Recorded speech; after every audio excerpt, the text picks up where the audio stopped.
Овсянникова Марина Владимировна, я бывший редактор дирекции информационных программ Первого канала.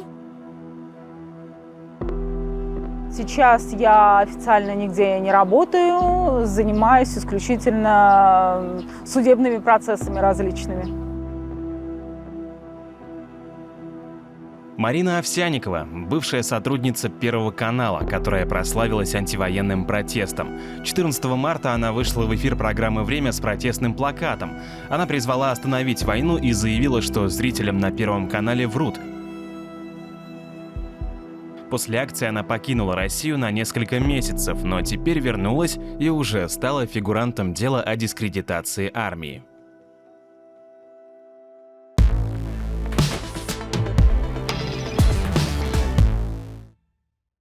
Как только началась война, я не могла ни есть, ни пить, ни спать, я не находила места себе. Я понимала, что что-то надо делать, но что в тот момент у меня еще не было какого-то готового решения.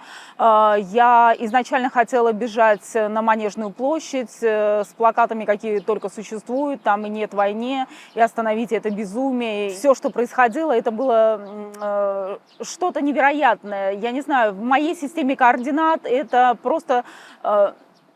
Такого не могло быть. Это то же самое, что если бы я взяла автомат и пошла в Одессу убивать свою двоюродную сестру, это выглядело примерно так же. И я не находила себе места, я уже сразу решила, что я уволюсь с Первого канала, потому что в тот момент надо было решать, или ты находишься на стороне добра, или ты продолжаешь работать на стороне зла. Решение было внезапное, оно возникло, скажем так, спонтанно. Оно возникло спонтанно, потому что я решила, что я смогу воспользоваться своим служебным положением и устроить более масштабный протест, нежели чем на Манежной площади. Это был обычный день. В принципе, он был достаточно суматошный, потому что там я отвезла детей в школу, съездила в спортзал, опаздывала на работу. И, в общем, времени на раздумья не было, потому что решение было спонтанным. И уже в тот момент я поняла, или я делаю это в понедельник, или во вторник. Если я не смогу сделать это в понедельник, во вторник я просто увольняюсь, ухожу тихо и не протестую. О моем плане не знал никто, только накануне этого протеста я разговаривала с одним из своих бывших коллег, он уволился в первые дни войны, и я говорила: ты понимаешь, у меня уже такой зреет протест в душе, что я не могу больше молчать, надо что-то делать. В тот день было очень много каких-то сюжетов, очень много времени пришлось провести в монтажке, день был достаточно сумасшедший, что мне, в принципе, и некогда было подумать о том, что я собираюсь сделать, скажем так. Если бы я очень долго об этом размышляла, если бы я очень сильно себя накручивала, возможно, что я бы и не решилась это сделать. Это было воскресенье, был выходной день, и я поехала в ближайший канцелярский магазин, купила ватман, купила фломастеры и нарисовала этот плакат буквально у себя на кухне. Потом в понедельник просто положила его в рукав куртки, бросила в свою машину и таким образом занесла его в свой кабинет. Программа «Время» выходит в прямой эфир 3 раза в день. Первый прямой эфир идет в час дня на Дальний Восток, в 5 часов идет эфир прямой на Урал, и уже в 21:00 идет эфир на Москву. Соответственно, все это произошло в 21:00. Я не знаю, я изначально планировала встать подальше в ньюсруме, но в самый последний буквально момент я уже решилась зайти именно в студию и подойти к ведущей. Поэтому это было такое спонтанное решение, которое было принято в последний момент. В тот момент у меня был драйв, скажем так, был большой всплеск адреналина, но когда я уже это все сделала, то я могу сказать, что у меня тряслись руки, и я не могла даже выпить стакан воды. Я думала, что на меня там набросится охрана, сразу после этого никто на меня не набросился, никто меня не задержал, просто я шла по центральному коридору, и навстречу мне шло уже все руководство Первого канала, и после этого началась беседа, потом начались допросы полиции. Руководство спрашивало, зачем я это сделала, предложили мне сразу написать заявление по собственному желанию, но я в тот момент это не сделала, потому что была достаточно в сильном шоке. Я решила просто напишу увольнение позже вместе с моим адвокатом. Вы должны понимать, что отделение полиции находится непосредственно в Останкино, и поэтому там это заняло буквально несколько минут. Полицейские тут же возникли на пороге кабинета руководства, и потом уже меня сопроводили в отделение полиции непосредственно в телецентре Останкино, уже потом перевезли в другое отделение полиции. В тот момент у меня еще, когда они меня доставили в отделение полиции, они не успели забрать у меня телефон. Я еще сделала пост в Фейсбуке, в котором я объясняла причины своего поступка и успела написать несколько сообщений своим друзьям, отправила им тоже на всякий случай это видео. Ну а потом начали приезжать различные следователи, у меня уже отобрали телефон, начали приезжать различные следователи из разных отделений Москвы, разные силовые структуры. Они менялись с очень быстрой скоростью и задавали примерно мне одни и те же вопросы. Изначально у меня не было адвоката, но в тот момент у меня еще был телефон. Я написала одной своей подруге, она сразу предложила: давай мы тебе отправим адвоката. Я сказала: да, конечно, мне нужен адвокат в этой ситуации. И после этого у меня забрали телефон, и я оставалась без связи. Я не могла позвонить ни родным, ни близким, не могла связаться ни с одним адвокатом. И вот это вот все продолжалось вначале 3 часа в отделении полиции здесь, в Останкино, и еще 14 часов они держали меня в отделении полиции на ВДНХ. Но они могут держать 24 часа без предъявления обвинений, поэтому у них было достаточно много времени. Они наблюдали за мной, они наблюдали за международной реакцией, они пытались найти способ, как нивелировать этот скандал, как бы с наименьшими потерями выйти из этого скандала. После этого они предъявили мне административные обвинения и повезли меня в суд в Останкинский. Там уже в Останкинском суде меня нашли адвокаты, и начался судебный процесс. Он продолжался совсем недолго. Мне выписали штраф в 30 тысяч рублей непосредственно за видео, которое я разместила в Фейсбуке. Обвинений за сам протест мне так и предъявлено не было. Я несколько дней скрывалась у своих друзей, я не решалась вернуться домой. Ну а потом появилось предложение о работе, и я согласилась, я приняла предложение Die Welt и начала работать на Die Welt, выехала из страны, полетела в Молдавию и уже делала материалы о беженцах. Я никогда не общалась, естественно, ни с какими иностранными СМИ, мне не было никаких предложений о работе, и я никогда не могла представить даже, что я буду работать на иностранные СМИ, потому что когда случился этот протест, в чем меня только не обвиняли, потому что на протяжении 14 часов, пока шел допрос, никто не мог поверить, что это было мое единоличное решение. Меня всю ночь пытали и спрашивали, с какими разведками мира я связана, на кого я работаю, и до последнего никто не мог поверить, что это был личный гражданский протест. То, что касается Die Welt, я оказалась там абсолютно случайно, потому что мои друзья были знакомы с главным редактором этой газеты, и так получилось, что через общих друзей они вышли на меня и решили меня просто поддержать в этой сложной ситуации, помогли с перелетами, с визами. Но можно сказать, что после этого протеста не только Die Welt захотела меня поддержать, было много предложений от разных СМИ, были предложения от американских СМИ, были предложения от итальянских СМИ, но я говорю, что в тот момент у меня никогда не было целью работать на какое-то западное издание. Просто так сложились обстоятельства. В тот момент мне нужна была поддержка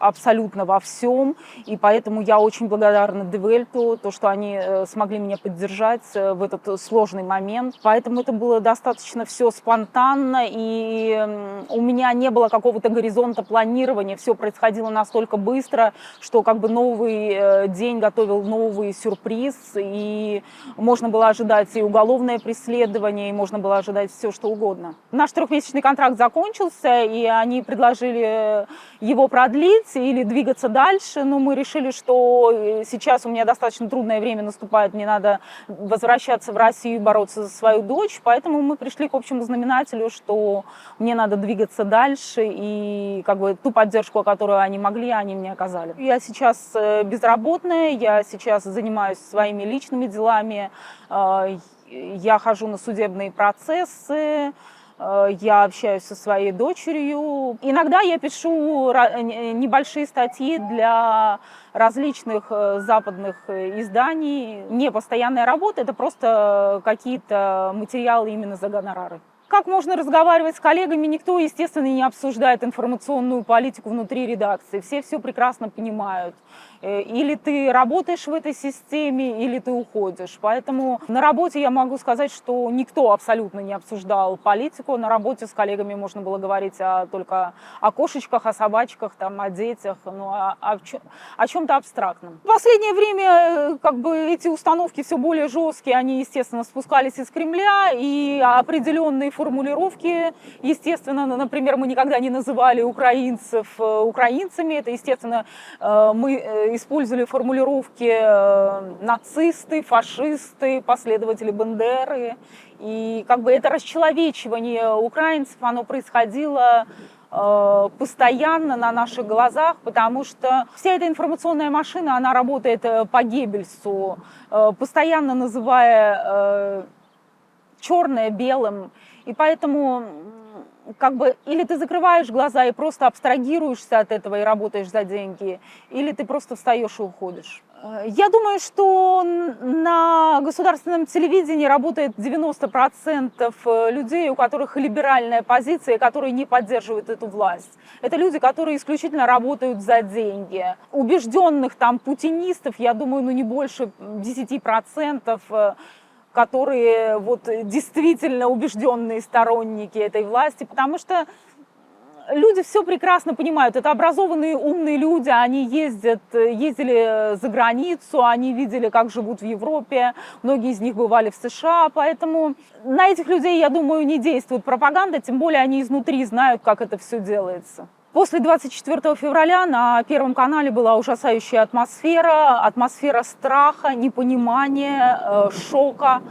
Я видела, как у многих ведущих в эфире дрожали голоса, дрожали руки. Многие не понимали, что происходит, и действительно были в ужасе от того, что им приходится делать, от того, что им приходится говорить. На Первом канале просто, я, насколько понимаю, запретили упоминать мое даже имя, поэтому никто из, скажем так, близких друзей с Первого канала мне не звонил и не писал.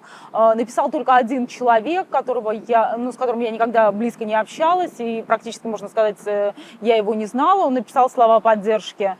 Вот. Но в то же время, буквально там через пару месяцев, волна хейта обрушилась в Фейсбуке от моих коллег.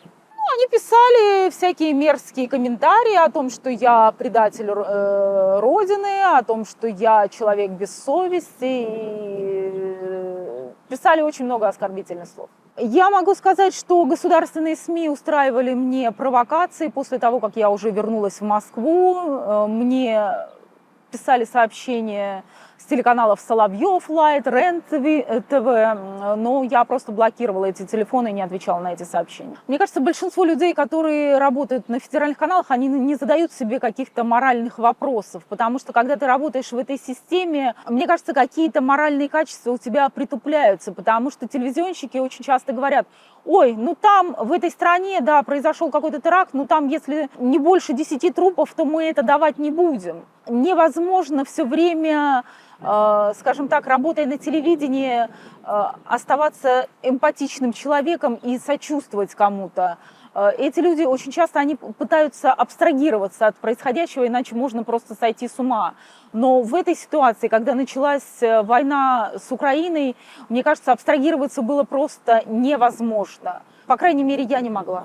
Я не думала о своей карьере, у меня нет никакой карьеры абсолютно. Сейчас я вернулась в Россию, я безработная, я ни на кого не работаю, поэтому как бы я решаю свои личные проблемы, я борюсь за своих детей, я хожу по судам. Вот буквально вчера я узнала, что в отношении меня возбудили новое административное дело о дискредитации армии. Я полностью могу сказать, что я разрушила свою жизнь, но я ни о чем не жалею, потому что в тот момент надо было действительно принимать какие-то решающие шаги. И в тот момент надо было остаться человеком с совестью, не запятнанной этой войной. Я же вернулась в Москву специально для того, чтобы участвовать в суде по моим детям, потому что после того, как я улетела, почему-то мой бывший супруг решил, что я эмигрировала, но я говорила, что я не собираюсь эмигрировать, я вернулась в Москву, и я хочу быть со своими детьми. Сейчас мне предстоит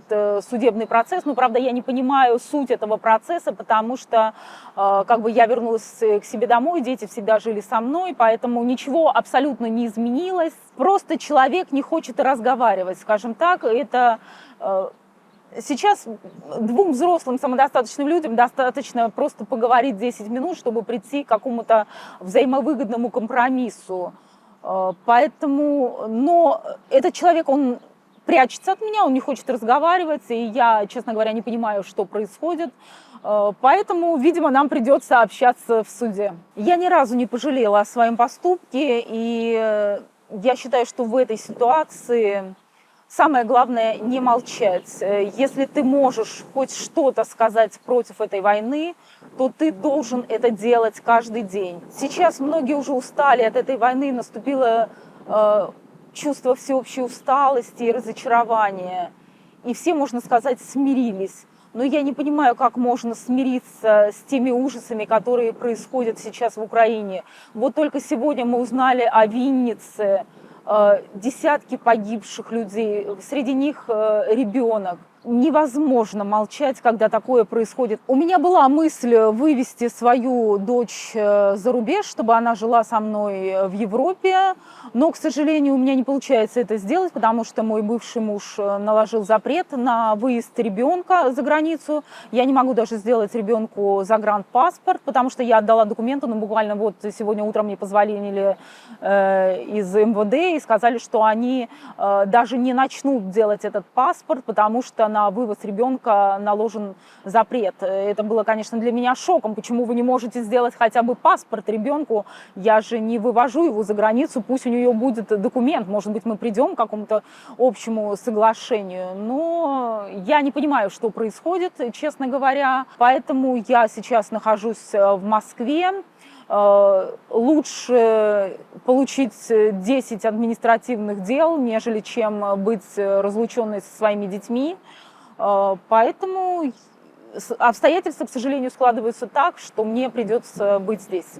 Я боюсь возбуждения уголовного дела, потому что я нормальный человек, я, конечно же, не хочу сидеть в тюрьме, но, тем не менее, я всегда буду называть войну войной, и я всегда буду считать, что это самое ужасное преступление, которое совершила Россия, и я всегда буду говорить, что верю в то, что эти преступники, которые развязали эту войну, они в конечном итоге окажутся на скамье подсудимых в Международном трибунале.